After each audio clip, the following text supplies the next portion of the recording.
Some folks spend their whole lives searching for something they can't name, a purpose that seems to drift just beyond their reach, like morning mist. For Elias McCready, that search led him deep into Montana's wilderness, where a man can find peace in the company of towering pines and his faithful dog. After 40 years in these mountains, Elias thought he'd seen everything the land had to offer. That October morning started like any other, with Bramble sniffing around fallen logs, while Elias checked his traps. But when his dog started digging at something in the forest floor, everything changed. Two thick iron pipes stuck up through the earth, clean and unmarked by time. When Elias listened close, he heard a strange humming sound coming from deep underground. The pipes weren't connected to any mine or water line he'd ever seen. What was buried down there, humming like the heart of the mountain itself? Before we jump back in, tell us where you're tuning in from, and if this story touches you, make sure you're subscribed because tomorrow I've saved something extra special for you. The silence of the high country had always been Elias McCready's closest companion, second only to the rust-colored hound, who now stood alert beside those peculiar pipes. At 63, Elias bore the weathered look of a man who'd chosen the hard path, deep lines carved by mountain wind, hands scarred from a lifetime of honest work, and eyes that still held the clear blue of glacial melt. His beard, more silver than brown now, caught the morning light filtering through the canopy of lodgepole pines that had watched over this valley since before his grandfather's time. Bramble whined softly. His ears pricked forward as he circled the strange protrusions. The dog had been with Elias for 8 years now, found as a pup, half frozen in a snowdrift during a particularly brutal winter. Together, they'd carved out a life in these mountains that most folks would call lonely, but Elias had never seen it that way. The wilderness spoke to those who knew how to listen, and he'd been listening for 4 decades. His cabin sat 2 miles east, nestled in a grove of aspen trees near a clear running creek that had never failed him, not even in the driest summers. It was a simple structure, built with his own hands from timber he'd felled and seasoned himself. Inside, the walls held the accumulated treasures of a man who measured wealth differently than most, a collection of arrowheads found along old hunting trails, pressed flowers from alpine meadows, a shelf of books worn smooth from reading by lamplight. Above his stone fireplace hung a faded photograph of his father and grandfather, both miners who'd worked these mountains when the promise of gold still drew men from across the country. The McCready family had deep roots in these peaks. His great-grandfather had arrived in 1889, following rumors of silver veins that supposedly ran like highways through the rock. 3 generations of McCreadys had worked the mountain, each learning that the land gave up its secrets reluctantly and only to those who approached with respect. His father, Thomas, had spent 30 years pulling copper and zinc from a claim up near Copper Ridge, enough to keep food on the table and a roof over their heads, but never enough to make them rich. When Thomas passed 15 years ago, he'd left Elias more than just the mining claims. He'd left him the accumulated wisdom of men who understood that the mountain was not something to be conquered, but something to be partnered with. "The land'll provide," Thomas had always said, "but only if you listen more than you take." Elias had followed that advice, working small claims, hunting only what he needed, and trading his surplus with the few other mountain folk who still called this country home.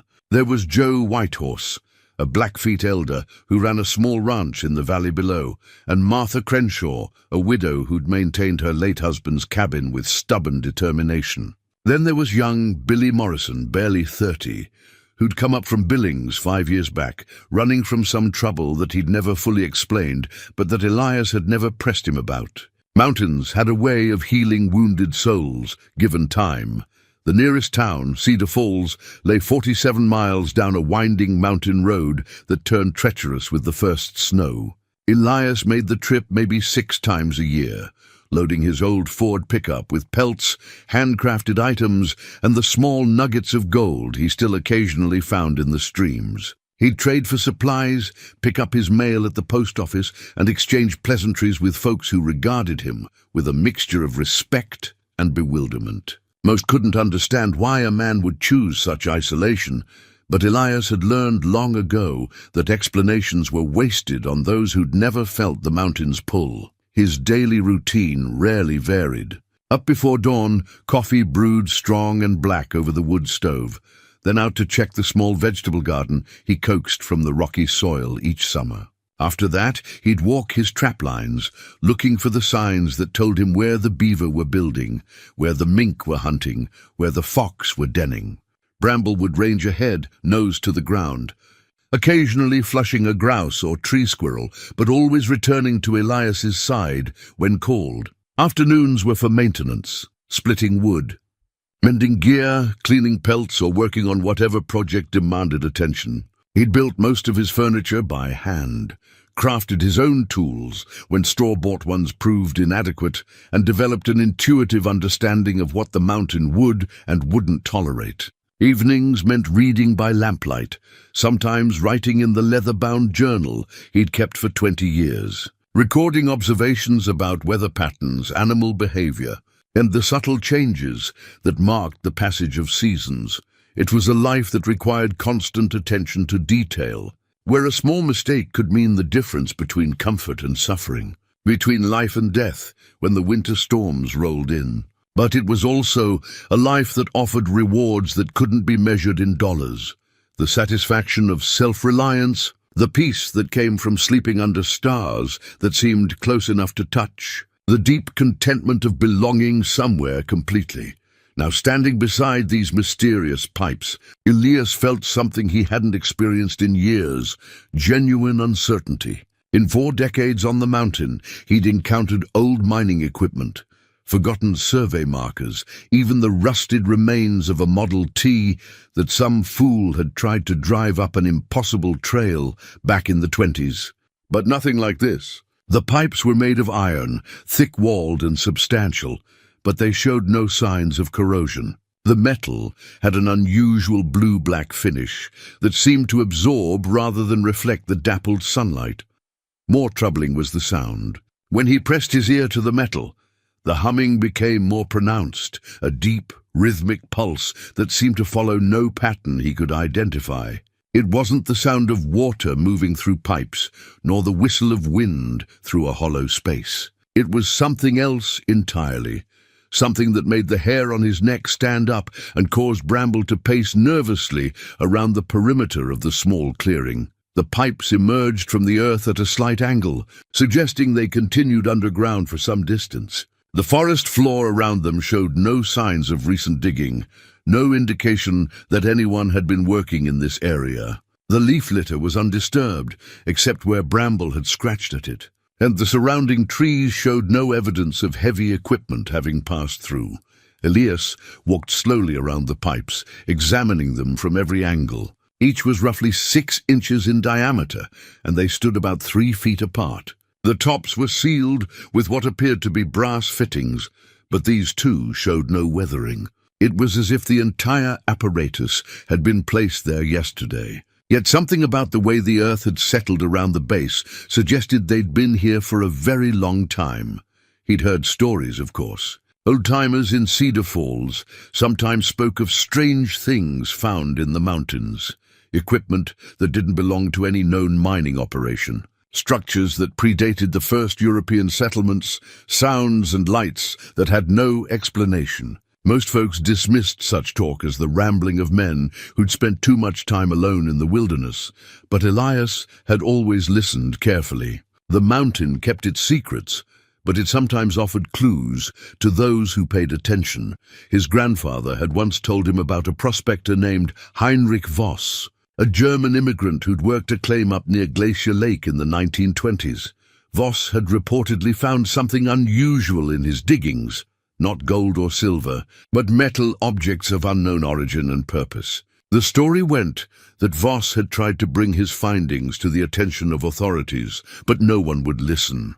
He'd eventually packed up his discovery and left the area, never to be seen again.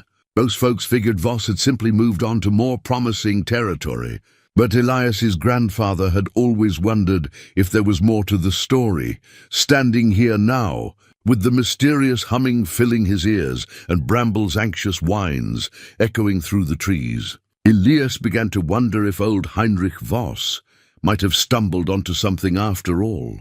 The question was whether he, Elias Macready, was ready to follow that trail wherever it might lead, even if it meant confronting mysteries that had been buried for reasons he couldn't yet understand. 3 days passed before Elias could bring himself to return to the pipes. The humming had followed him home that first evening, not in his ears, but in his memory, a persistent rhythm that interrupted his sleep and distracted him from his daily routines. He tried to dismiss it, telling himself it was probably just old mining equipment, maybe part of a forgotten water system from the logging days. But deep down, he knew better. Bramble had been restless too, whining at the door and pacing through the cabin at odd hours. The dog's unease only reinforced Elias's growing conviction that whatever lay beneath those pipes was significant and possibly dangerous. On the third morning, he finally accepted that he wouldn't find peace until he understood what he'd discovered. He loaded his pack with basic tools, a short-handled shovel, a pickaxe, a pry bar, and his grandfather's old mining headlamp. To these he added rope, a first aid kit, and enough water and food for a full day's work. Whatever was down there had waited this long. It could wait until he was properly prepared. The October air carried the sharp promise of winter as he and Bramble made their way back through the forest. The aspen leaves had turned brilliant gold, and they rustled overhead like whispered warnings. When they reached the clearing, Elias was struck again by how out of place the pipes looked, too clean, too purposeful, like monuments in a forgotten cemetery.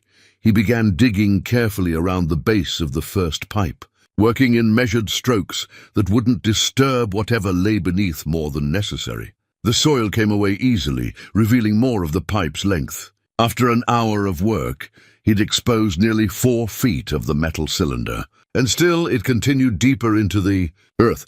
That's when he found the first artifact.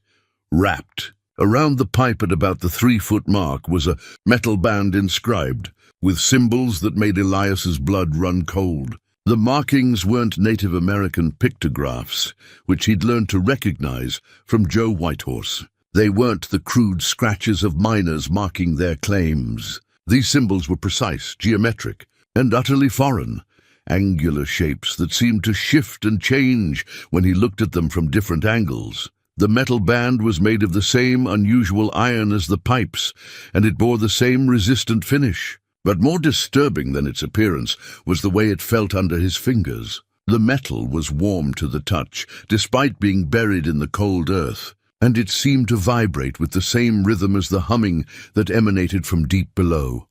Elias sat back on his heels, studying the symbols, while Bramble sniffed anxiously around the excavation. In 40 years of mountain living, he'd developed a healthy respect for things he didn't understand. The wilderness was full of mysteries, animal behaviors that defied explanation, weather patterns that seemed to operate outside natural law, places where compasses spun wildly and electronics failed without cause. But this felt different. This felt intentional, as if someone or something had deliberately placed these pipes here for a specific purpose. He resumed digging, working more carefully now, treating the excavation like an archaeological site rather than a simple construction project.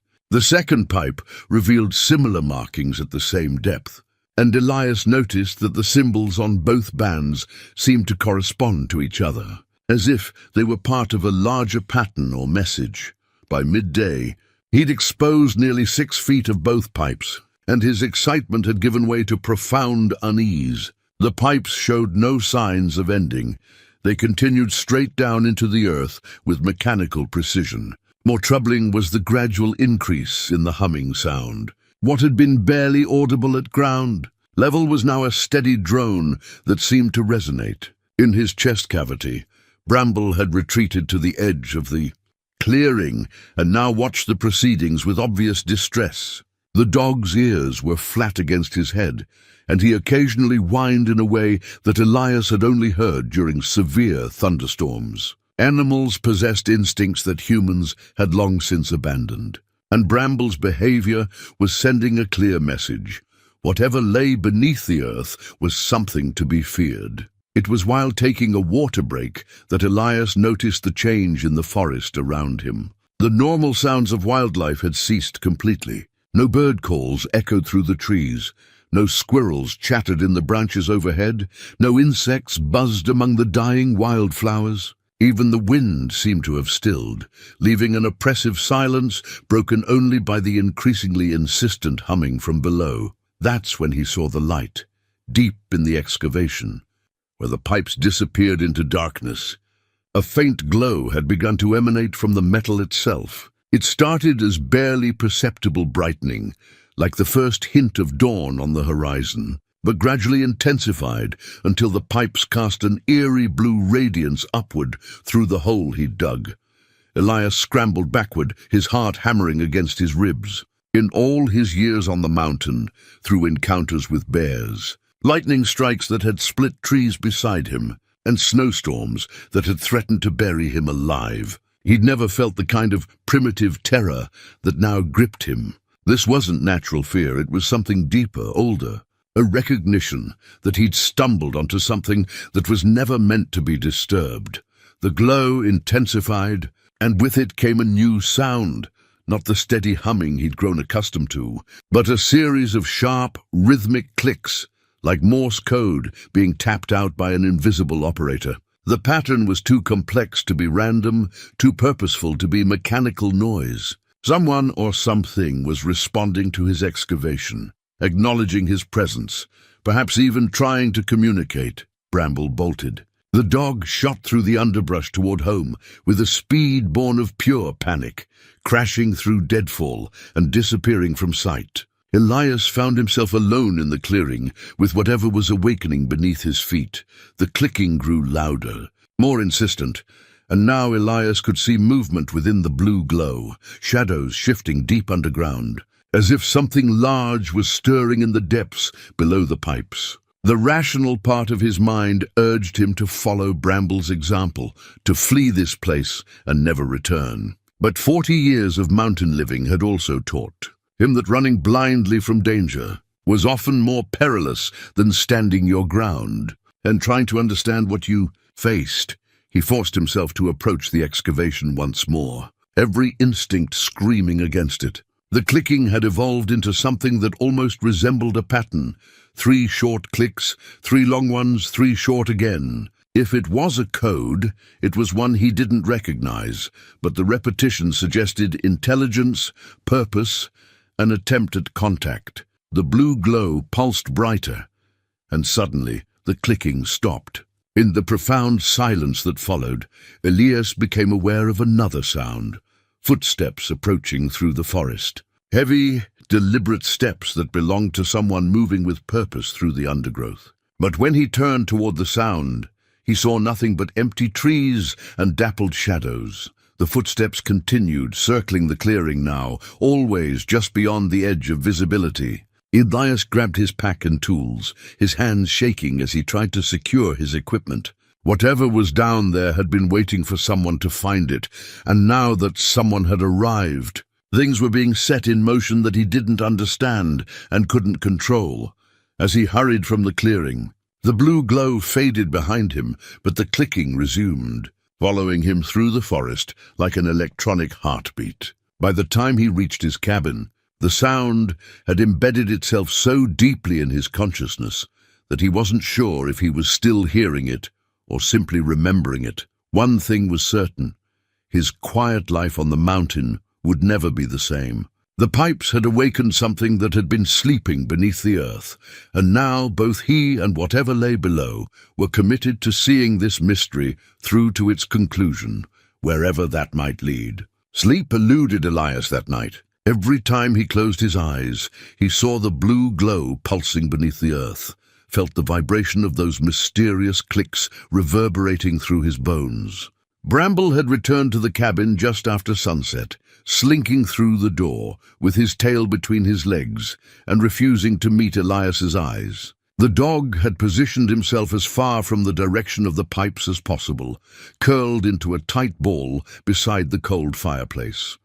By dawn, Elias had made his decision. He needed help, and there was only one person in these mountains whose wisdom he trusted completely. Joe Whitehorse lived in a modest ranch house in the valley below, where the meadow grass grew thick and the creek spread wide and shallow across smooth stones. At 72, Joe moved with the careful dignity of a man who'd learned to read the world through more than just his eyes. His great-grandfather had been present at the Little Bighorn, and his family had maintained an unbroken connection to these lands that stretched back centuries before the first European settlers arrived. The drive down the mountain road took Elias nearly 2 hours, navigating switchbacks that had been carved from the rock face by Depression-era work crews. His old Ford pickup handled the descent with the reliable stubbornness that had kept it running for 15 years, but Elias barely noticed the familiar scenery.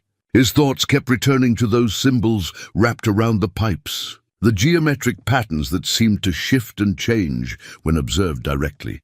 He found Joe in his workshop, a converted barn where the old man practiced the traditional crafts that his grandfather had taught him. Joe was working on a piece of beadwork, his weathered fingers moving with practiced precision as he created intricate patterns in red and blue and white. The air smelled of sweet grass and leather, familiar scents that usually brought Elias comfort, but today seemed unable to penetrate his unease. "You look like a man who's seen something he wishes he hadn't," Joe said, without looking up from his work. It was typical of the old rancher to cut straight to the heart of matters. Elias settled into a chair across from his friend, searching for words to describe what he'd discovered. "Joe, in all the stories your people tell about these mountains, is there anything about things buried deep underground? Things that don't belong to any tribe or mining company?"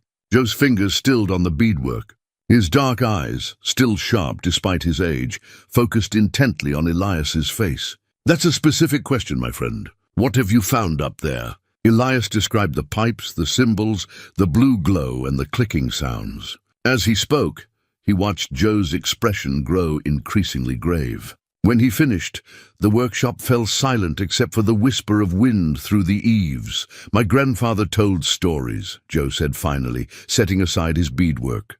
"Stories that most of our people stopped believing generations ago.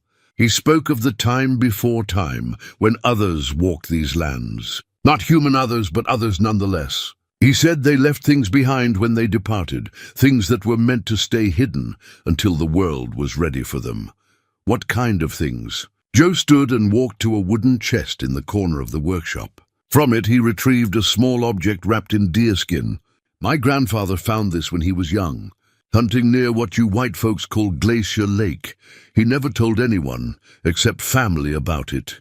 The unwrapped object was a disc about the size of a silver dollar, made from the same strange metal as the pipes. It bore similar geometric symbols etched with precision into its surface. Like the bands around the pipes, the metal was warm to the touch and seemed to pulse with its own inner rhythm. "The symbols," Elias whispered, running his finger along the etched patterns.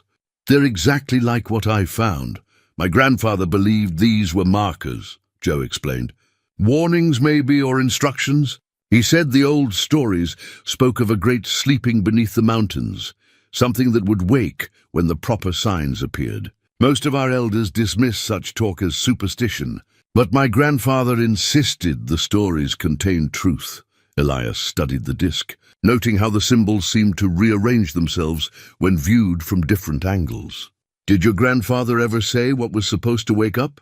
"No, but he said when it happened the world would change. Whether for better or worse would depend on who found the markers first and what they chose to do with them." Joe re-wrapped the disc and returned it to the chest. "There's something else. About 3 weeks ago, I started having dreams. The same dream, night after night. I'm standing on a mountainside, and the earth is glowing blue beneath my feet. I can hear singing, but it's not human voices. It's something else, something old and powerful, and not entirely friendly. A chill ran down Elias's spine. The glow was blue, exactly like in your dream. Then it started, Joe said quietly. Whatever my grandfather's stories warned about, it's beginning to wake up. They spent the rest of the morning going through Joe's collection of family artifacts and written records. Among his grandfather's papers, they found sketches of symbols that matched those on the pipes, along with hand-drawn maps marking locations throughout the mountain range where similar discoveries might be found. According to the notes, the pipes Elias had uncovered were just one part of a much larger network that extended deep underground across hundreds of square miles.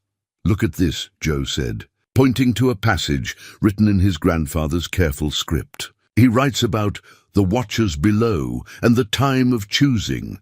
He believed that whoever found the markers would have to make a decision, whether to dig deeper and awaken what lay beneath, or to leave things buried and preserve the current order of the world. What did he think the right choice was? Joe shook his head. He died before he could decide, but he left instructions. If the markers were ever found, the finder should gather the other families who had knowledge of the old stories. Together, they could make the choice that would affect everyone. As afternoon shadows lengthened across the valley, Elias felt the weight of responsibility settling on his shoulders like a heavy pack. He'd spent 40 years seeking solitude in the mountains, avoiding the complications that came with human society. Now he found himself at the center of something that could impact far more than just his own quiet life. Who else knows these stories? He asked. Martha Crenshaw's husband was part Crow. Her family might have records. And there's an old trapper named Samuel River who lives up near the Canadian border. His grandmother was Salish, and their stories often intersect with ours. Joe walked Elias to his truck as the sun began to sink behind the western peaks. Be careful, my friend. Some things are buried for good reasons. But if you're determined to pursue this, don't go alone. And remember, whatever you wake up down there, you'll be responsible for dealing with it. As Elias drove back up the mountain road, Joe's disc hidden in his jacket pocket, he couldn't shake the feeling that forces beyond his understanding were already in motion. The blue glow hadn't been random. It had responded to his presence, acknowledged his discovery. Something that had slept beneath the earth for unknown ages was stirring, and he was the one who had disturbed its rest. The question now was whether he had the courage to see this through to whatever end awaited, and whether that end would justify the risks he was about to take. Martha Crenshaw lived 8 miles north of Elias's cabin, in a weathered log house that her husband had built with his own hands 43 years ago.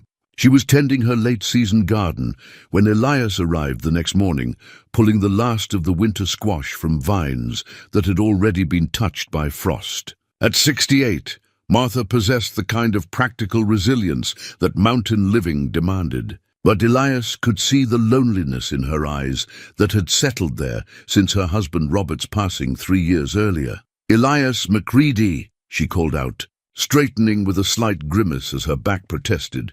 "Don't often see you making social calls. Something must be weighing on your mind." Elias helped her carry the squash to her root cellar, a stone-lined excavation that Robert had dug into the hillside behind the house. As they worked, he carefully broached the subject of old stories and family histories. Watching Martha's expression for any sign of recognition, Robert used to tell tales his grandmother passed down, Martha said finally, settling into a rocking chair on her covered porch. Most of them, I figured, were just entertainment, but there were some that seemed different, more serious, if you know what I mean. She disappeared into the house and returned with a wooden box that bore the carved symbols of Crow tribal artistry. Inside, wrapped in faded cloth, was a collection of items that made Elias's pulse quicken. Among them was a small metal cylinder, barely larger than a pencil, made from the same strange alloy as the pipes he'd discovered.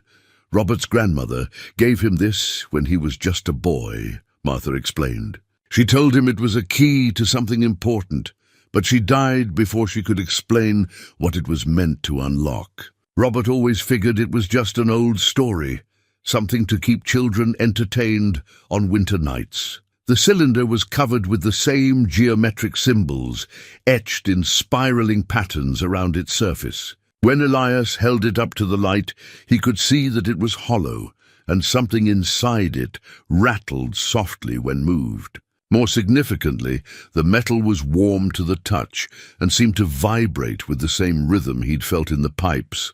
"Martha, has anything unusual happened around here lately? Strange sounds, animals acting peculiar, anything out of the ordinary?"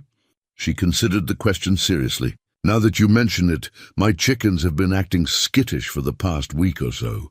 Won't go into their coop after dark, and they keep looking up at the sky like they're expecting something to come down out of it. And old Blue, that's my barn cat, he's been hiding under the porch and won't come out, not even for his favorite treats." Elias felt the familiar chill of recognition. Animals possessed instincts that humans had dulled through generations of civilized living. If Martha's animals were displaying the same anxiety he'd observed in Bramble, it suggested that whatever was awakening beneath the mountain was affecting a much larger area than just the site of his discovery. "There's something else," Martha continued, her voice dropping to barely above a whisper.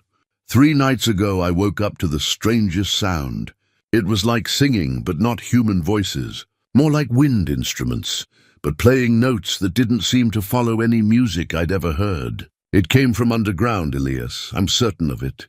The sound was rising up through the floorboards of my bedroom. How long did it last? Maybe 10 minutes. Then it stopped as suddenly as it had started. I've been sleeping in the front room ever since.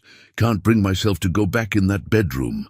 Elias examined the other items in Martha's box. There were old photographs, handwritten letters in a language he couldn't identify, and several more metal objects that bore the same mysterious symbols. One item in particular caught his attention, a hand-drawn map that showed the local mountain range with various locations marked by the geometric symbols he'd come to recognize. Did Robert ever say what these marked locations were supposed to represent? Underground chambers, according to his grandmother's stories. She claimed there was a whole network of them connected by tunnels that ran deeper than any mine ever dug. She said they were built by the people who came before, and that someday someone would need to open them all at the same time. The implications of what Martha was describing made Elias's head spin. If the stories were true, then his discovery of the pipes was just the beginning. There could be dozens of similar sites throughout the mountain range, all connected, all part of some larger purpose that he was only beginning to understand. "Martha, I need to tell you what I found up on my property." He described the pipes, the excavation, and the mysterious blue glow that had responded to his digging. As he spoke, Martha's expression grew increasingly troubled. When he finished, she sat in silence for several minutes, rocking slowly back and forth while she processed what he'd told her. "Robert always said that if these old stories ever proved true, it would mean the end of the world as we know it," she said finally. "Not necessarily the end of everything, but the end of the way things have always been. He believed that whoever found the first marker would become responsible for deciding what came next. What did he think should be done? He never said. I think he hoped he'd never have to make that choice." Martha looked directly at Elias, her eyes reflecting a mixture of fear and determination. "But if Robert were here now, I know he'd say that running away from responsibility isn't the same as avoiding it. Sometimes the harder path is the only one that leads to where you need to go." As Elias prepared to leave, Martha pressed the metal cylinder into his hands. "Take this. If it really is a key like Robert's grandmother claimed, then it belongs with whatever you found up there." The drive back to his cabin gave Elias time to consider the growing weight of evidence. 2 separate families, from different tribal backgrounds, had preserved stories and artifacts that all pointed to the same conclusion. Something significant lay buried beneath these mountains, and its awakening was somehow connected to his generation. His time, his choice. By the time he reached home, the sun was setting behind the western peaks, painting the sky in shades of orange and purple. Bramble greeted him at the door, But the dog's usual enthusiasm was tempered by an anxiety that seemed to grow stronger each day. As Elias prepared a simple dinner, he found himself listening for sounds that didn't belong, the clicking patterns he'd heard at the excavation site, the underground singing that Martha had described, any indication that whatever was stirring beneath the earth was continuing to awaken. Outside, the mountain night settled around his cabin with its familiar symphony of wind through pine boughs and the distant call of owls. But beneath those natural sounds, almost at the edge of hearing, Elias thought he could detect something else, a low, rhythmic humming that seemed to rise from the earth itself, as if the mountain had developed a heartbeat that was slowly growing stronger. The third member of their unlikely alliance arrived on Elias's doorstep 2 days later, just as the first snow of the season began to dust the higher elevations. Billy Morrison drove up the mountain road in a battered Jeep that looked like it had survived several wars, its engine coughing and backfiring in the thin air. At 32, Billy possessed the restless energy of a man still running from something. Though in 5 years of occasional encounters, Elias had never pressed him about what that something might be. "Joe Whitehorse sent me," Billy said without preamble, stamping snow from his boots on Elias's porch. "Said you might need someone who knows how to handle complicated situations. Also said you found something that's got the old-timers worried." Elias studied the younger man's face, noting the intelligence behind eyes that had seen more trouble than most folks encountered in a lifetime. Billy carried himself with the coiled awareness of someone accustomed to danger, and his hands bore the kind of scars that came from work that went beyond simple mountain living. "What exactly did Joe tell you?" "Enough to know that you've stumbled onto something connected to the old stories. Enough to know that whatever's down there is starting to wake up." Billy's expression grew serious. "And enough to know that you're going to need help dealing with whatever comes next." Over coffee and Martha's fresh-baked bread, Elias filled Billy in on everything he'd discovered. The younger man listened without interruption, occasionally asking questions that revealed a surprising familiarity with the tribal stories and their implications. When Elias finished, Billy reached into his jacket and produced an object that made the older man's breath catch. It was a metal rod about 18 inches long, inscribed with the same geometric symbols that were becoming increasingly familiar. But this artifact was different. It hummed with its own internal energy, and the symbols along its length pulsed with a faint blue glow that matched what Elias had seen emanating from the pipes. "Found this 3 years ago, buried in a rock slide up near Copper Creek," Billy explained. "Figured it was just old mining equipment until last week, when it started doing this." He gestured to the pulsing glow. "Joe says it's responding to whatever you uncovered. Says the old stories claim that when all the artifacts start glowing at once, it means the time for choosing has arrived." Elias felt the weight of destiny settling around him like a heavy cloak. "How many more of these things are out there?" "According to Joe's research, maybe a dozen. Martha's cylinder, my rod, Joe's disc, and the pipes you found. But there could be others, scattered among families who've forgotten what they mean, or people who found them and never understood their significance." Billy set down his coffee and leaned forward. "Here's what I think we're dealing with. The stories all point to some kind of ancient technology, something that was deliberately buried and left with instructions for future generations. The artifacts aren't just markers, they're components of a larger system. And that system is designed to activate when specific conditions are met. What kind of conditions? The right time, the right people, the right circumstances. Think about it. All 3 of us have roots in these mountains going back generations. We've all chosen to live apart from mainstream society. We've all been drawn to this mystery despite the obvious dangers. That's not coincidence. As if summoned by their conversation, the artifacts began to respond. Martha's cylinder, which Elias had placed on the kitchen table, started to emit the same blue glow as Billy's rod. The metal grew warm, then hot, and both objects began to vibrate with increasing intensity. Bramble bolted from his position by the fireplace, scratching frantically at the door, until Elias let him outside. Through the window, they could see the dog running in circles in the yard, whining and looking up at the sky as if expecting something to descend from the darkening clouds. "It's starting again," Elias said, remembering the response he'd triggered during his excavation. "Whatever's down there, it knows we're bringing the artifacts together." The humming sound that had become a constant background presence over the past week suddenly intensified. It rose from the floorboards, vibrated through the walls, and seemed to emanate from the earth itself. But now there was a new element, a rhythmic pattern that reminded Elias of a heartbeat, as if something massive was breathing in the depths below. Billy stood and moved to the window, his hand instinctively reaching for something concealed beneath his jacket. "We need to make a decision, and we need to make it soon. Whatever's down there is responding to our presence, getting stronger every time we bring the artifacts together. If we're going to do this, we need to do it right." Do what exactly? Complete the awakening. The stories all suggest that the process was designed to be gradual, controlled. But if we just walk away now, leave things half-finished, there's no telling what might happen. The system could activate on its own, without any human guidance or control. Elias felt the familiar weight of responsibility that had been growing heavier each day since his discovery. And if we do complete it, what then?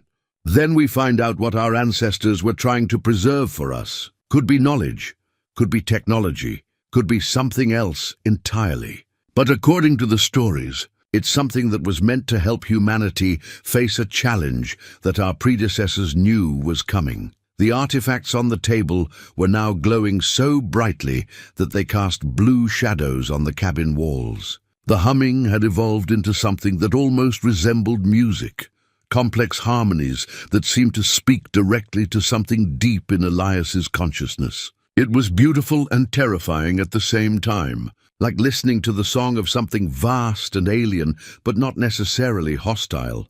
"There's something else you need to know," Billy said, his voice barely audible over the intensifying harmonies. "I didn't come up here just because Joe asked me to. I've been having dreams for the past month, the same dream over and over. I'm standing in a vast underground chamber filled with blue light, and there are others with me. Dozens of them, maybe hundreds, all working together on something important. In the dream, I can feel the weight of the mountain above us, but I'm not afraid. I feel like I'm finally where I belong." Elias met the younger man's eyes and saw his own mixture of fear and anticipation reflected there. "How do we know we're making the right choice?" "We don't, but we know that doing nothing is also a choice, and maybe not a safe one. The system is already activated. We can feel it responding to us. Our options now are to see it through to completion or to abandon it half-awakened and hope for the best."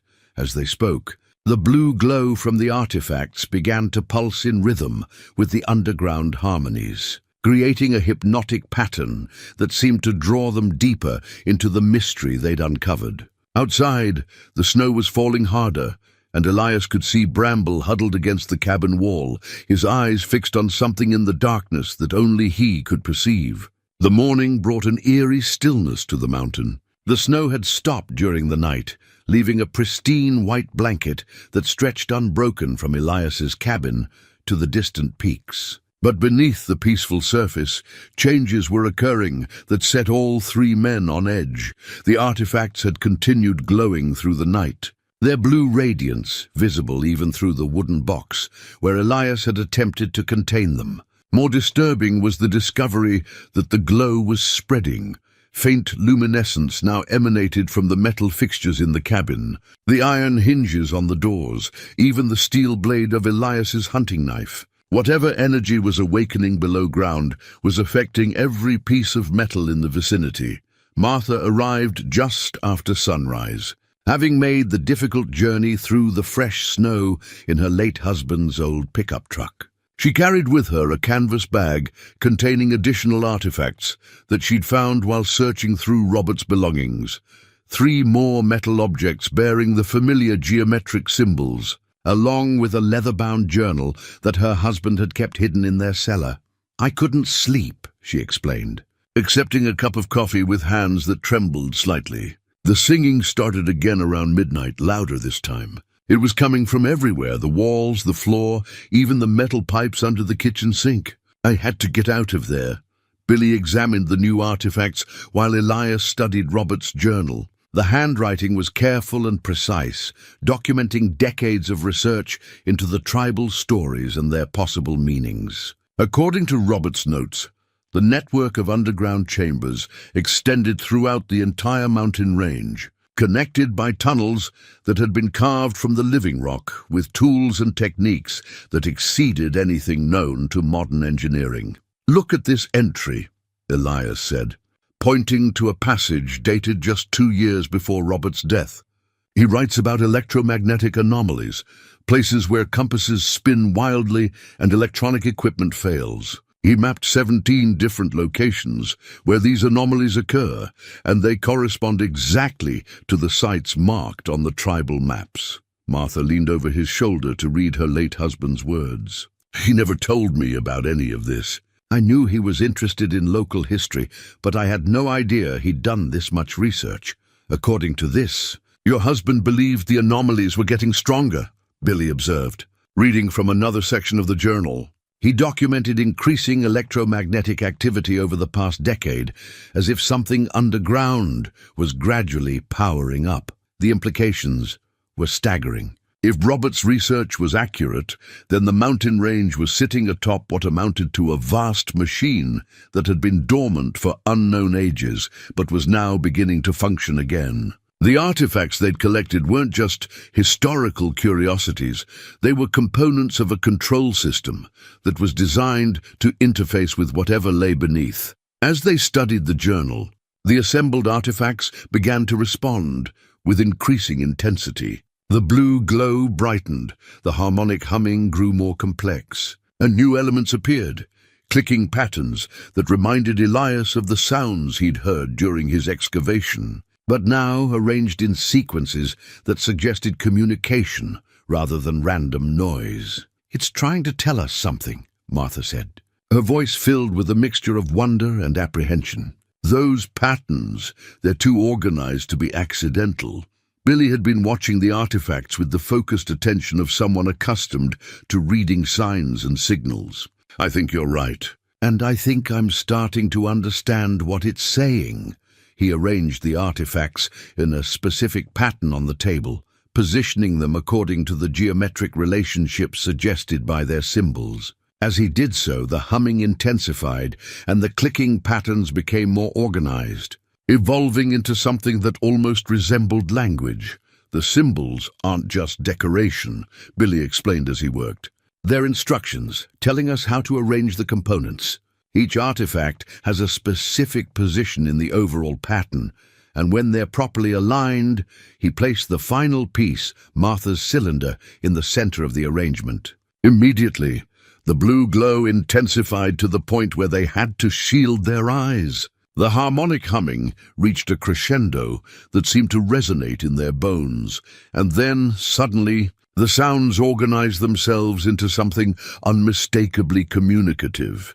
It wasn't speech as humans understood it, but it was definitely language, complex patterns of tone and rhythm that conveyed meaning on levels deeper than conscious thought. Images began to form in their minds, vast underground chambers filled with machinery that defied description, tunnels stretching for miles through the heart of the mountain, and at the center of it all, something that pulsed with intelligence and purpose. The vision lasted only moments, but it left all three of them shaken. They'd seen the scope of what lay beneath their feet. Not just buried artifacts or ancient ruins, but a functioning system of incredible complexity and power. And somehow, that system was aware of their presence and was attempting to communicate with them. "Did you see the chamber?" Martha whispered, her face pale with awe. "It was enormous, like a cathedral made of metal and crystal. And the machines," Billy added. "They were still running after all this time, waiting for someone to complete the connection." Elias felt the weight of understanding settling over him like a heavy blanket. The tribal stories hadn't been mythology after all. They had been historical records. passed down through generations to preserve knowledge of something that their ancestors had known would someday be needed again. The question is, he said slowly, what happens when we complete the connection? What is this system designed to do? Before anyone could answer, the artifact suddenly went dark. The blue glow faded, the humming stopped, and an oppressive silence settled over the cabin. Outside, they could hear Bramble barking frantically, and through the windows they saw him racing back and forth across the yard. His attention focused on something in the forest. Billy moved to the window and peered through the glass. "There's someone out there," he said quietly. 3 people, maybe 4, moving through the trees about 200 yards out. They're trying to stay hidden, but they're not doing a very good job of it. Elias felt his blood run cold. In 40 years of mountain living, he'd never had uninvited visitors approach his cabin with such obvious stealth. Who would know to come here? Who else knows about what we found? Maybe the same people who've been keeping these stories alive in other families, Martha suggested. Or maybe someone who's been watching for signs that the system was awakening. Billy's expression had hardened, and Elias noticed that the younger man's hand had moved instinctively toward whatever weapon he carried, concealed beneath his jacket. Or maybe someone who doesn't want the system to be activated.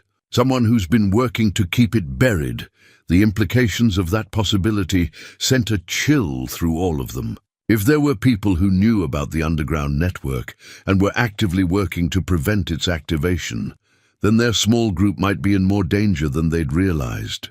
They weren't just dealing with ancient mysteries and alien technology.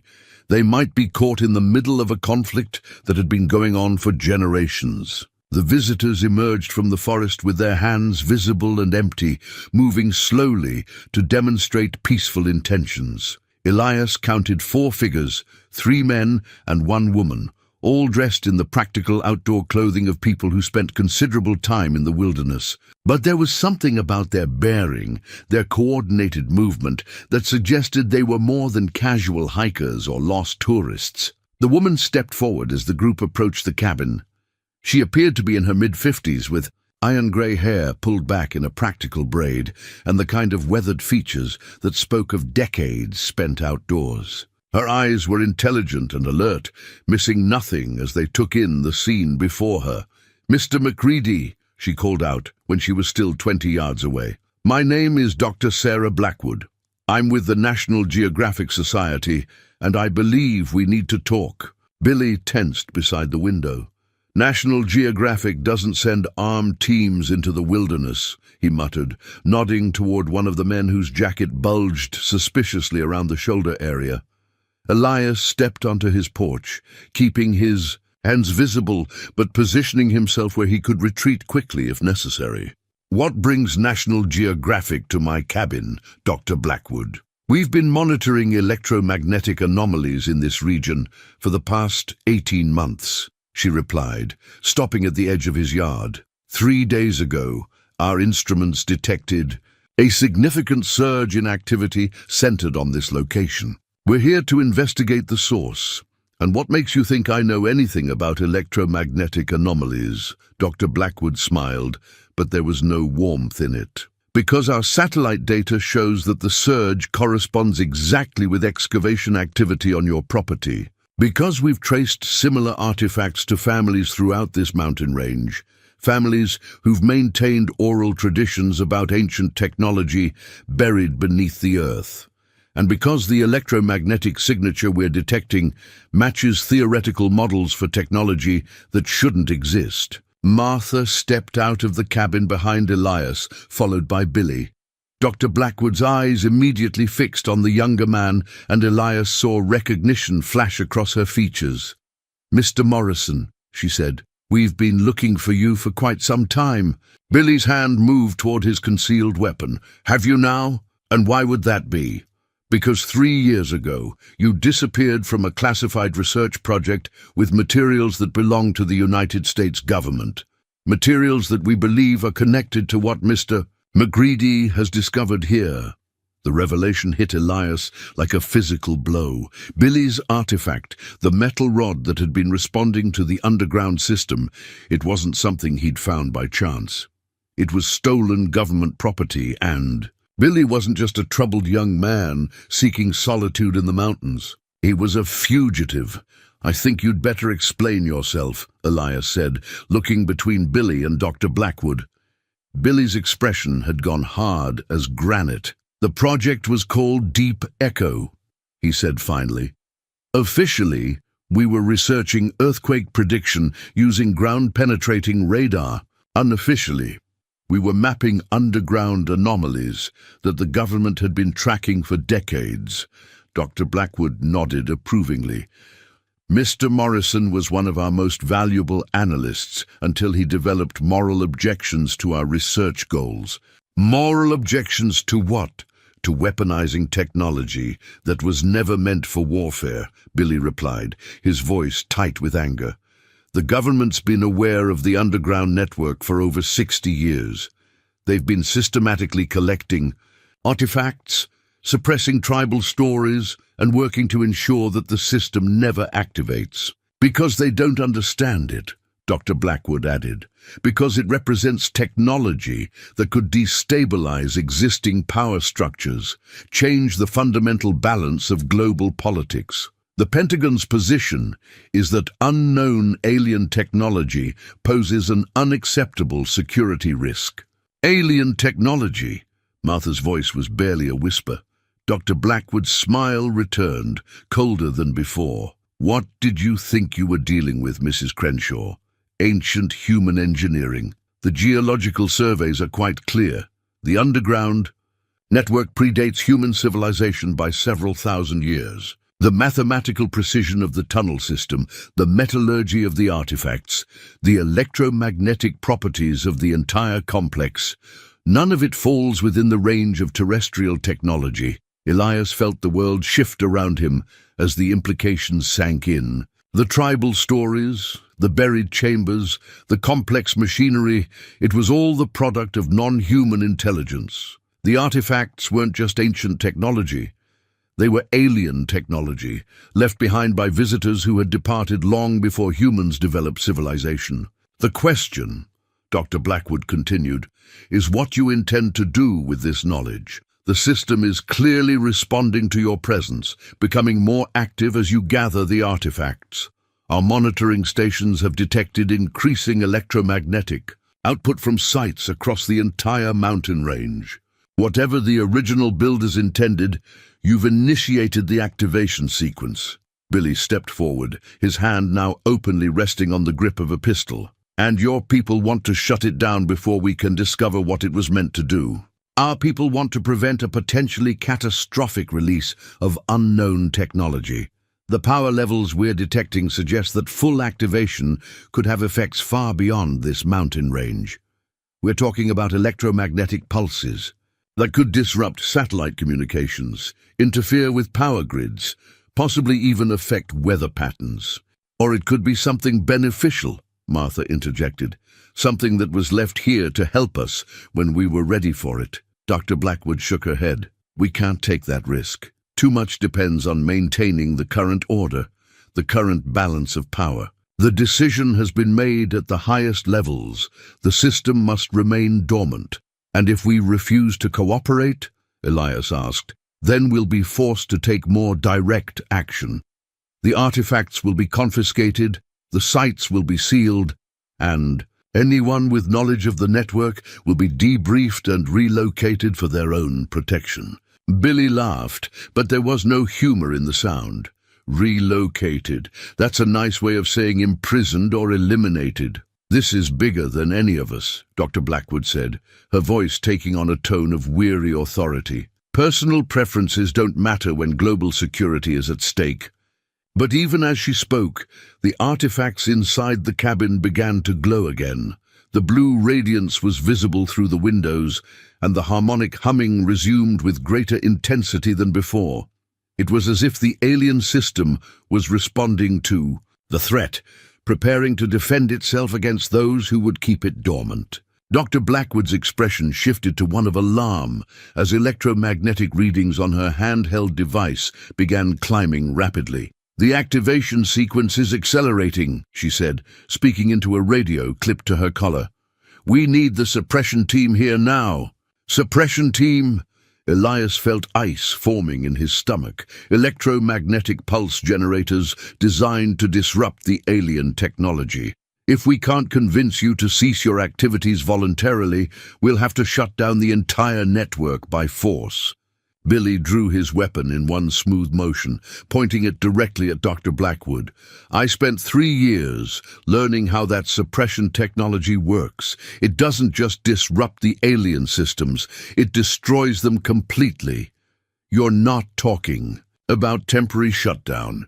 You're talking about obliterating something that took an advanced civilization millennia to build. The standoff stretched taut as the blue glow from the cabin intensified and the harmonic humming evolved into something that sounded almost like voices, alien voices, speaking in frequencies that bypassed human ears and communicated directly with human consciousness. Elias could feel the intelligence behind those voices, vast and patient, but no longer passive. The system was fully awake now, aware of the threat it faced, and preparing to take action to protect itself. The choices had narrowed to a single, critical decision: allow the government to destroy the alien network and preserve the status quo, or fight to protect something that might represent humanity's next evolutionary step, even if that meant defying the most powerful forces on Earth. The tension stretched like a wire about to snap. Billy's weapon remained trained on Dr. Blackwood,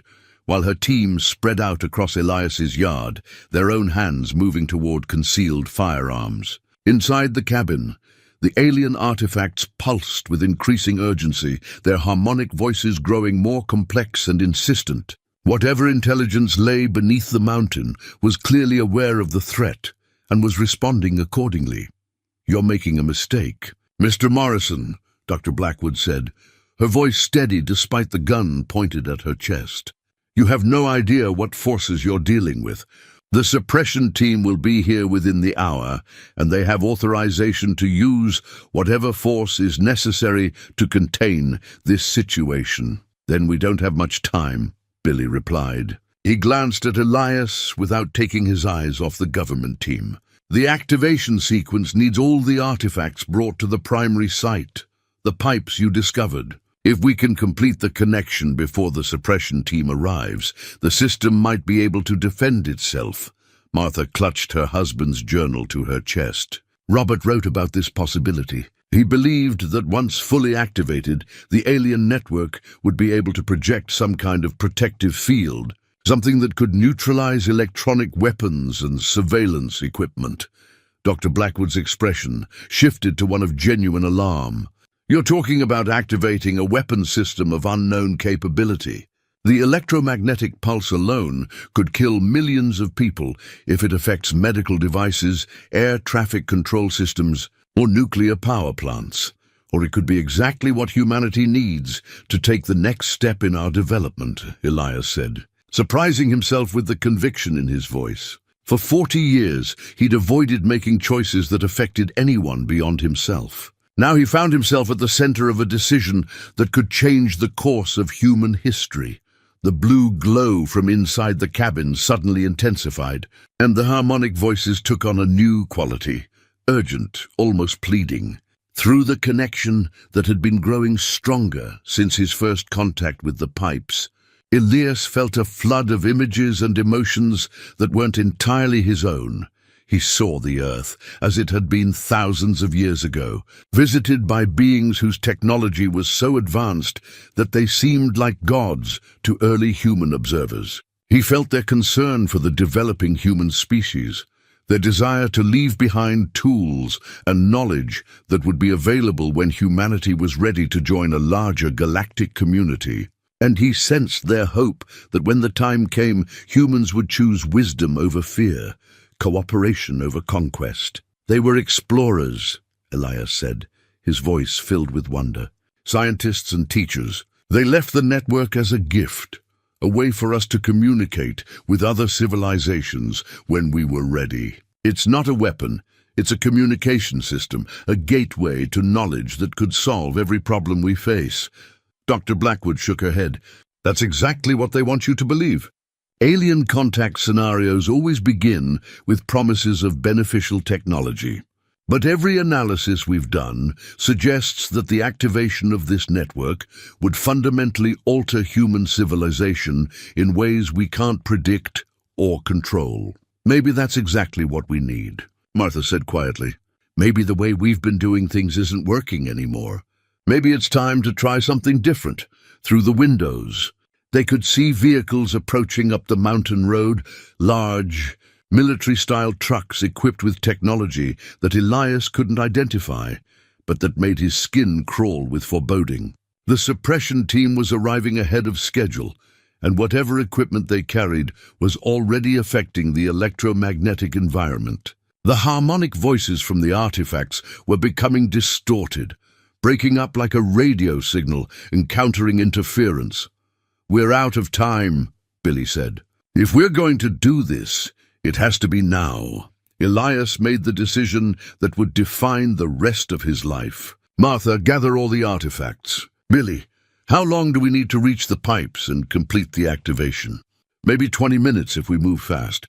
But those trucks will have teams that can track us through the forest. And they'll have equipment designed specifically to disrupt the alien technology. Then we'll have to make sure they can't follow us." Elias disappeared into his cabin and emerged with a hunting rifle and a backpack loaded with supplies. "I know these mountains better than anyone. If we can reach the network of old mining tunnels that run through the ridge above my excavation site, we can approach the pipes from underground." Dr. Blackwood took a step forward. "Mr. McCready, I'm begging you to reconsider the potential consequences. The potential consequences of doing nothing may be even worse," Elias interrupted. "Your government has been suppressing this technology for 60 years, while the world burns with wars, pollution, and inequality. Maybe it's time to let humanity choose its own path, instead of having that choice made for us by people in secret rooms." The lead truck had reached the bottom of Elias's driveway and was beginning the climb toward his cabin. Through binoculars, Billy could see soldiers deploying some kind of electronic equipment, devices that were causing the artifacts to flicker and dim as their electromagnetic field was disrupted. "Move," Billy commanded, and the three of them bolted from the cabin toward the tree line. They moved through the forest with desperate speed, Martha proving surprisingly agile for her age as she navigated fallen logs and rocky terrain. Behind them, they could hear shouts and the sound of heavy equipment being unloaded from the trucks. The government team was professional and well-equipped, but they were operating on unfamiliar ground, while Elias was leading his companions through territory he'd known for 4 decades. The entrance to the old mining tunnels was hidden behind a screen of boulders and overgrown vegetation. Elias had discovered it years ago while hunting, exploring just far enough to determine that the tunnels connected to a network of natural caves that honeycombed the entire mountainside. What he hadn't known until this moment was that the tunnels would lead them directly to the underground chamber that housed the primary components of the alien network. "The artifacts are getting stronger," Martha observed as they entered the tunnel system. The metal objects in her pack were glowing brightly enough to illuminate their path, and the harmonic voices had resumed with renewed clarity, now that they were underground and shielded from the electromagnetic interference. The tunnels were older than Elias had initially realized. The stonework was too precise, too sophisticated for turn-of-the-century mining techniques. As they moved deeper into the mountain, following passages that seemed to lead directly toward the site of his excavation, he began to suspect that these weren't mining tunnels at all. They were part of the original alien construction, designed to provide access to the primary chamber. "Look at the walls," Billy said, running his hands over stone surfaces that bore the familiar geometric symbols. These weren't carved by human tools. The mathematical precision, the way the tunnels branch and converge, this is part of the same system as the pipes and artifacts. They emerged from the tunnels into a natural cavern that took their breath away. The space was enormous, easily large enough to house a cathedral, and it was filled with machinery that defied human understanding. Crystalline structures jutted from the floor and ceiling, connected by networks of the same metallic pipes that Elias had discovered on the surface. Everything pulsed with blue light that seemed to breathe with its own rhythm, and the harmonic voices filled the space with complex melodies that spoke directly to their souls. At the center of the chamber, two familiar pipes emerged from the floor and disappeared into the ceiling, the same pipes that Elias had uncovered in the forest above. But here their true purpose was revealed. They were conduits, connections between the surface monitoring stations and the vast computational matrix that filled the underground space. "This is it," Martha whispered, her voice filled with awe. "This is what Robert spent his whole life trying to find." The artifacts in her pack were now glowing so brightly that they seemed to be on fire with blue flame. One by one, she removed them and placed them on a series of receptacles that seemed designed specifically for that purpose. As each artifact was connected, the chamber's energy level increased and new sections of machinery came online. "The surface team will find the tunnel entrance soon," Billy warned, checking his watch. "We have maybe 10 minutes before they reach us." But even as he spoke, it became clear that time was no longer their most pressing concern. The alien system was awakening fully now, responding to the presence of all its components in their proper configuration. The chamber filled with voices, not the harmonic tones they'd grown accustomed to, but actual communication. Intelligence, reaching across vast distances of space and time to make contact with three humans who had chosen to complete a connection that had been waiting for millennia. And in that contact, Elias finally understood what the alien visitors had really left behind. Not just technology, but an invitation to join something far greater than any of them had imagined. The moment the final artifact locked into place, reality shifted around them. The chamber exploded with light that transcended the visual spectrum, illuminating corners of consciousness that Elias had never known existed. The harmonic voices resolved into something that bypassed human language entirely, communicating in pure concepts and emotions that flooded their minds with understanding. He was no longer Elias McCready, mountain hermit. He was part of something vast and ancient, connected to intelligence that spanned galaxies and encompassed civilizations beyond human imagination.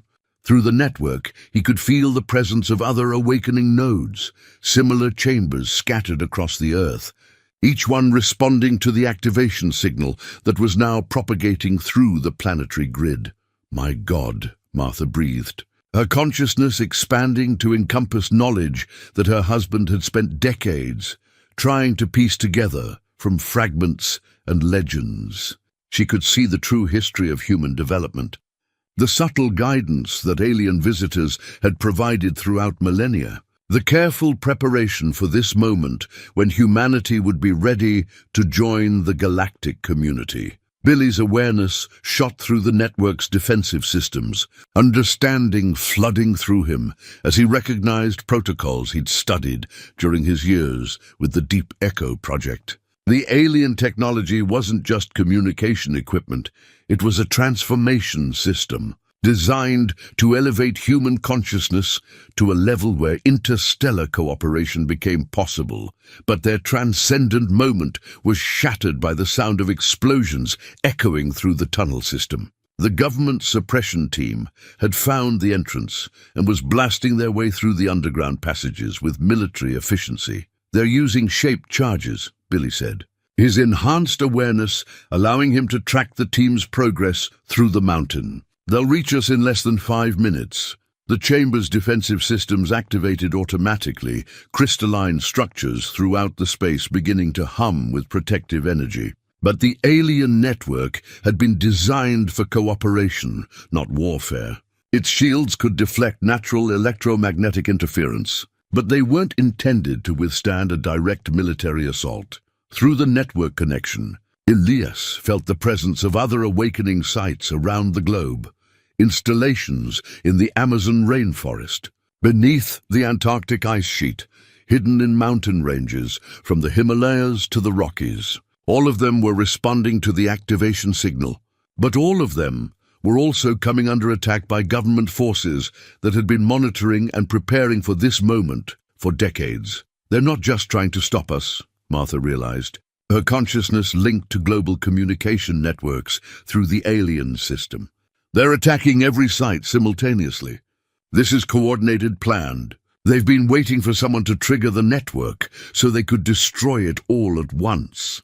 The first suppression team members appeared at the cavern entrance, their electronic equipment immediately disrupting the chamber's energy flow. Elias felt the network connection flickering, the vast intelligence that had welcomed them beginning to withdraw as interference patterns spread through the system. Dr. Blackwood entered behind her team, her face grim with determination.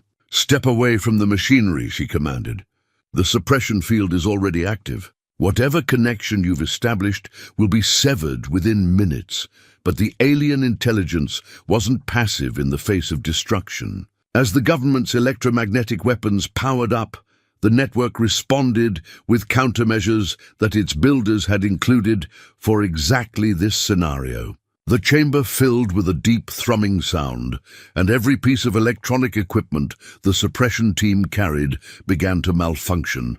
"The system is adapting," Billy shouted over the increasing noise. "It's learning how to neutralize their technology in real time." The confrontation was escalating beyond what anyone had anticipated. What had begun as a simple suppression operation was turning into a technological war between human military equipment and alien defensive systems. The chamber's crystalline structures were overloading, their blue light flashing erratically as power levels fluctuated wildly. Through his connection to the network, Elias could feel the alien intelligence making a desperate decision. Rather than allow its gifts to humanity to be destroyed, it was preparing to implement a final protocol, a complete transformation that would elevate every human consciousness to its intended level. Whether humanity was ready or not, the chamber began to shake as enormous energies built up in the crystalline matrix. Equipment throughout the space was overloading, sparks flying from alien machinery that was being pushed far beyond its normal operating parameters. The government team was retreating toward the tunnel entrance as their electronic weapons became increasingly useless against the adaptive countermeasures. "It's going to transform everyone," Elias realized. His awareness expanded to global scale as he felt the network preparing to broadcast its consciousness, altering signal across the entire planet. Every human mind will be connected, elevated to the same level we've experienced here. The question now was whether humanity could survive such a radical transformation, or whether the shock of sudden evolutionary advancement would destroy the very species the alien visitors had tried to help. In the microseconds before the global transformation wave could launch, Elias made a choice that would define the future of human consciousness, drawing on 40 years of accumulated wisdom about respecting the mountain's rhythms and understanding when to push forward versus when to hold back. He reached through his network connection and touched the alien intelligence directly. What he communicated wasn't words or concepts, but something deeper, the hard-earned knowledge of a man who understood that forcing change, even beneficial change, often did more harm than good. The alien consciousness paused, its vast awareness focusing on the simple human thoughts that Elias offered. Through his mountain-born understanding of patience and proper timing, it began to comprehend something its builders had overlooked in their eagerness. To help humanity advance, that wisdom couldn't be imposed from the outside but had to be grown from within. Martha felt the shift through her own connection to the network. The building energies in the chamber stabilized as the alien intelligence reconsidered its approach. Instead of forcing transformation on every human mind simultaneously, it began to explore alternatives that honored the organic process of growth and choice. "It's listening to us," she whispered. her consciousness intertwined with both the alien intelligence and her companions. It's learning that readiness can't be forced. Billy, his awareness still tracking the government forces throughout the tunnel system, felt the suppression equipment suddenly lose power as the alien network withdrew its defensive energies. The electronic warfare that had been escalating toward mutual destruction simply stopped, leaving both sides in an unexpected stalemate. Dr. Blackwood stepped forward cautiously, her instruments showing that the dangerous energy levels in the chamber were dropping rapidly. What's happening? Why has the system shut down? Through the dimming network connection, Elias found words to explain what the alien intelligence had decided. It's choosing to wait, to let humanity come to this transformation naturally when we're truly ready for it, rather than forcing change that we might not be able to handle. The crystalline structures throughout the chamber were powering down, their blue glow fading to a soft phosphorescence that no longer threatened to overwhelm human consciousness. The artifacts that had triggered the awakening remained active, but at levels that allowed normal human awareness to coexist with expanded understanding. The network will remain available, Martha said, her voice filled with a mixture of relief and profound sadness. Anyone who seeks the connection can find it, but it won't be imposed on those who aren't ready. The choice will be individual, personal, made when each person decides they want to explore what lies beyond normal human awareness. Dr. Blackwood's expression shifted from alarm to confusion. You're saying it's offering voluntary transformation? That people can choose whether to join this alien consciousness? Not alien consciousness, Billy corrected, his understanding of the network's true purpose now complete. Human consciousness expanded to its full potential. The network doesn't replace human thought, it amplifies it, connects it to a larger community of awareness that spans the galaxy.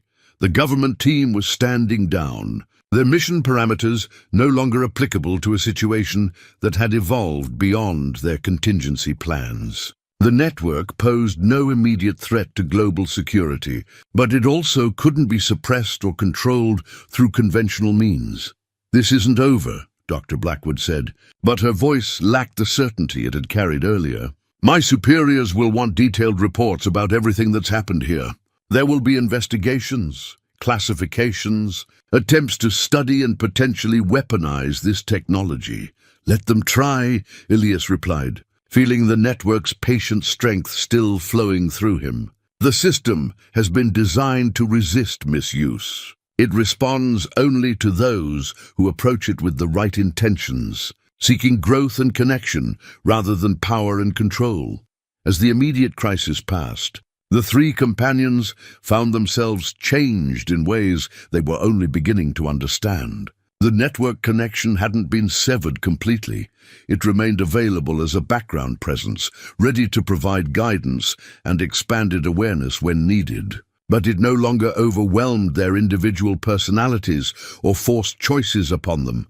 They had become bridges between two states of human existence: the isolated, competitive consciousness that had dominated human history and the connected, cooperative awareness that the alien visitors had tried to make available. Through their choice to respect humanity's right to grow at its own pace, they had earned something even more valuable than forced transformation.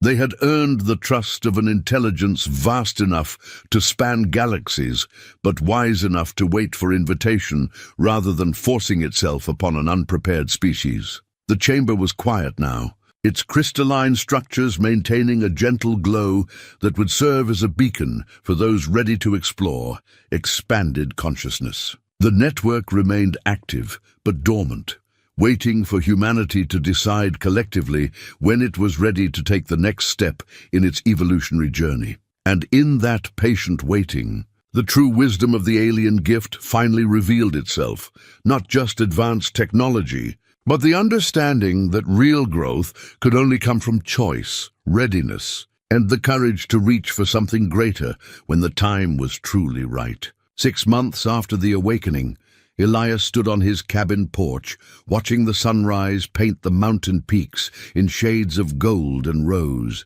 The world looked the same as it always had, but everything had changed in ways both subtle and profound. Bramble sat beside him, no longer anxious about strange sounds from underground, but alert to new possibilities that seemed to whisper through the mountain air. The government had classified the entire incident, burying it under layers of bureaucracy and official denial. Dr. Blackwood's team had sealed the tunnel entrance with concrete and steel, posting warnings about unstable geology and dangerous gases. But they couldn't seal the network itself, couldn't erase the knowledge that now spread quietly through communities around the world. Word traveled in the way that important truths always traveled, through conversations between trusted friends, through stories shared around family tables, through the quiet recognition that passed between people who had touched something larger than themselves. The network remained patient, accessible to those who sought it with genuine intention, invisible to those who approached with conquest in their hearts. Martha had become something of an unofficial coordinator, her cabin serving as a meeting place for the growing number of people who had experienced the expanded consciousness and wanted to explore its implications. She'd preserved Robert's research while adding her own observations about the gradual changes occurring in those who maintained regular connection to the network. It's not about becoming something other than human, she often explained to newcomers. It's about becoming more fully human than we ever imagined possible. The network doesn't replace our individual consciousness. It shows us how individual awareness can contribute to something larger without losing its unique perspective. Billy had chosen a different path. His knowledge of government surveillance and suppression techniques made him valuable to the network's development in ways that went beyond simple consciousness expansion. He traveled frequently now, helping other awakening sites avoid the kind of military confrontation they'd experienced in Montana. His years of training in electronic warfare had found new purpose in protecting alien technology from those who would misuse it. The network learns, he reported during one of his visits to Elias's cabin. Every time the government tries to develop new suppression techniques, the system adapts. It's becoming increasingly difficult for them to locate and neutralize the active sites. But it's also becoming easier for genuine seekers to find what they're looking for. The changes in global consciousness were subtle but measurable. Conflict resolution improved in areas where network connections were strongest. Environmental restoration projects began succeeding at unprecedented rates as communities found ways to cooperate that transcended traditional political and economic boundaries. Scientific breakthroughs accelerated as researchers gained access to expanded awareness that revealed previously hidden connections and patterns. Not everyone welcomed these changes. There were those who saw the network as a threat to human independence, who feared that expanded consciousness might undermine the competitive individualism that had driven human development for millennia. Governments struggled to understand phenomena that couldn't be controlled through conventional means. Religious leaders debated whether the network represented divine gift or demonic temptation. But for Elias, the debates mattered less than the daily reality of living with expanded awareness. His morning routines remained largely unchanged. Coffee brewed strong and black, careful attention to the subtle signs that told him what the mountain needed from him each day. But now those observations carried deeper meaning, connected him to patterns of life and growth that extended far beyond his